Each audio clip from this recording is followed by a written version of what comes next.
often as I could in Michigan to get away.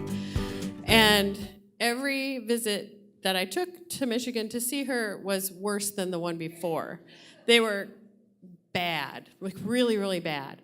The first time I went to stay with her, the people she lived with, their daughter decided she wasn't going to live there anymore. She was going to go live with her mom, so she was packing up and leaving, and there was drama. The next time I went to visit my sister, she didn't have any toilet paper. If you know anything about me, you know that's a big problem. And so, but I'm going to tell you about this time when we went to Danny's. So I was 21, my sister was 19, her roommate was 21, and we wanted to go out to the bar, but Lisa wasn't old enough. So her roommate said, well, let's go to Windsor, Canada. Drinking age is 18, it'll be easy. And I want to go to Danny's, is what Sarah said. I've never been to Danny's, but I want to go there. So we drive to Windsor, we go to Danny's. What I didn't know was that Danny's was a male strip bar. I didn't like it quite as much as Joe did, because I'm not a big fan of naked. And in Canada, the rules are slightly different, I guess, because they took off everything. And then when they were done dancing, they didn't go away, they walked around in nothing but their cowboy boots, looking for tips. And you might think, well, where do you put a tip if there's nothing there? And women were rolling up money and putting it in their mouths and then kissing the guys.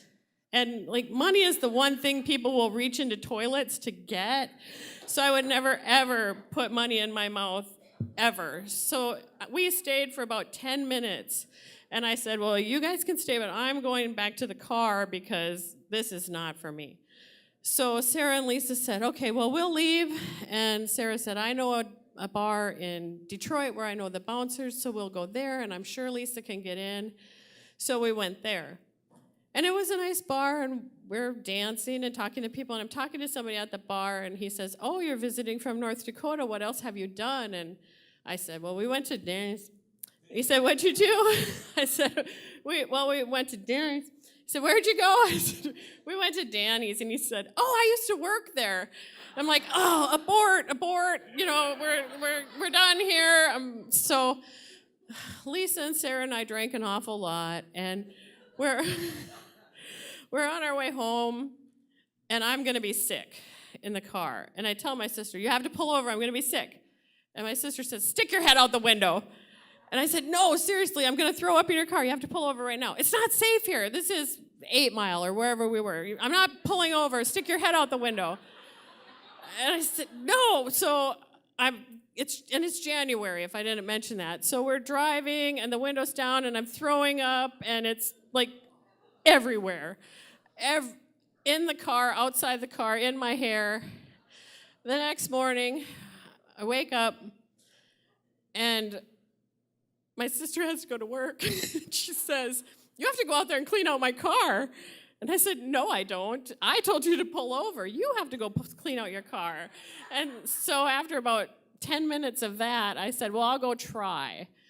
So I have a bucket of water and a washcloth, and I go outside and I stick the washcloth on the car, and it just freezes there. So there's going to be no washing of this car. And it's in the map pockets, you know, and she had this Ford Taurus, and there's tiny little map pockets that hold only maps, and you can't get your hand in there to clean it out at all.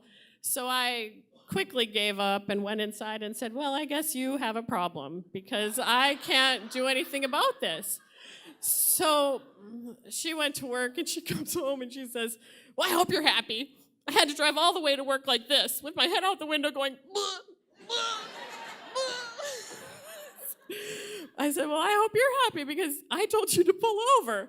So for the rest of the time I was visiting, everyone that we met, everywhere we went, she would introduce me as, this is my sister Stacy. She threw up in my car. This is my sister Stacy from North Dakota. She is visiting, and she threw up in my car. And that's what she did for the whole rest of the time that I was there.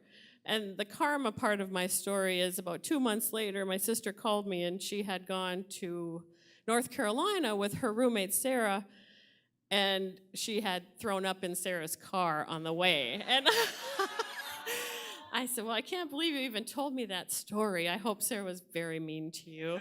So